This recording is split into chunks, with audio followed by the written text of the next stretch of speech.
Ya, silakan duduk, Mbak. Oke. Dari mana tadi perjalanan? Dari Kalibagor, Kak. Dari Kalibagor, cukup jauh ya. Mau minum dulu? Nggak usah, Kak. Oke. Sebelumnya perkenalkan ya, saya Mutiara Disnazaro sebagai konselor di sini yang akan membantu kamu mendengarkan bercerita kayak gitu.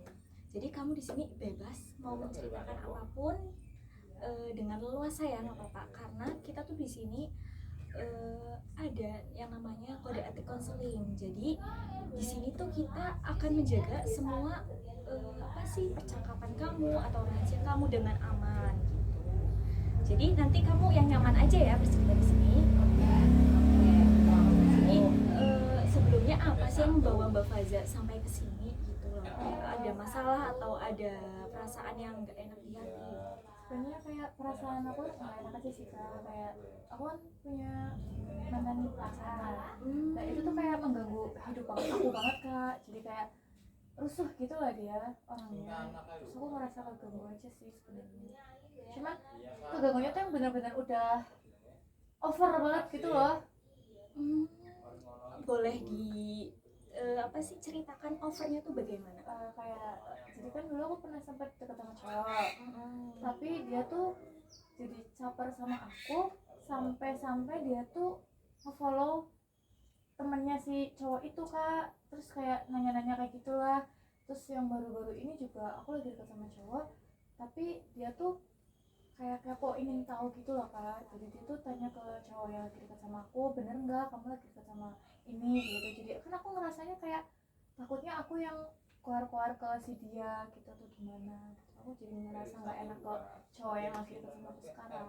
Oh, kamu tuh jadi takutnya dikira kamu masih berhubungan dengan mantan itu.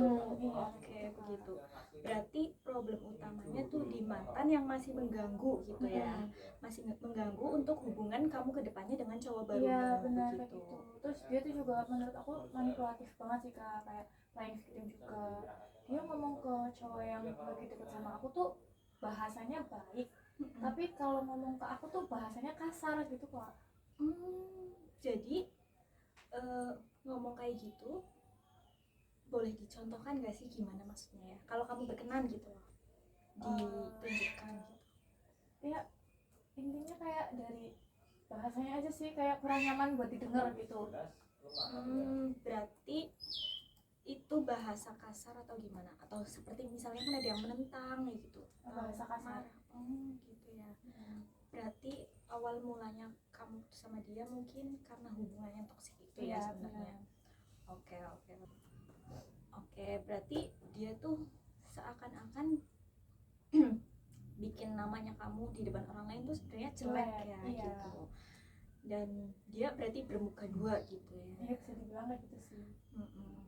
Sebelumnya kamu sebenarnya waktu putus dengan dia itu dengan baik-baik atau dalam keadaan yang benar-benar kayak bikin hati masih ganjel ya gitu?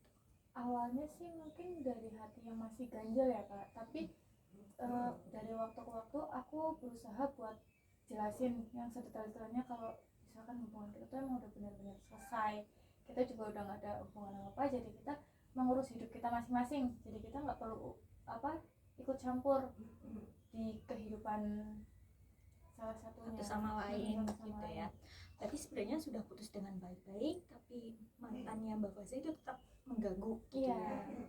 Oke, berarti kamu tuh di sini merasa risih, merasa terganggu, merasa bingung kan ya ke depannya mau gimana gitu. Nah, kamu sebenarnya udah ada kepikiran gak sih gimana cara menghadapi mantan itu, atau udah ada hal yang pernah kamu lakuin untuk mengatasi masalah ini? Belum ada kepikiran sih Kak mau gimana juga. Belum terpikir apapun gitu ya. Oke. Sebelumnya udah pernah mencoba nggak sih kayak ini kan sebenarnya bisa menjadi problem ya dengan pasangan barunya Mbak Faza gitu. Mungkin Mbak Faza bisa nanti lebih terbuka dengan pasangan barunya ya, agar hubungannya tuh baik, jadi nggak ada kesalahpahaman. Jadi lebih baik Mbak Faza menceritakan terlebih dahulu tentang masalah Mbak Faza, terus terang ke pasangan pasangan barunya Mbak Faza, dan nanti pasangan barunya Mbak Faza itu mengetahui dari mantannya, dan itu bisa jadi memberikan apa sih namanya, omongan yang belum tentu valid gitu kan ya. Jadi lebih baik Mbak Faza terlebih dahulu yang mengutarakan gitu sih. Oke, menurut Mbak Faza gimana kalau Mbak Faza menjalankan saran dari saya? Bisa dicoba sih Kak, mungkin bisa bermanfaat juga ya untuk kedepannya. Oke, bisa dicoba ya Mbak. Siapa tahu itu bisa membantu untuk kedepannya dari gangguan. Jadi mungkin itu bisa dicoba ya untuk kedepannya agar terhindar dari masalah-masalah yang akan datang dari mantannya Mbak Faza.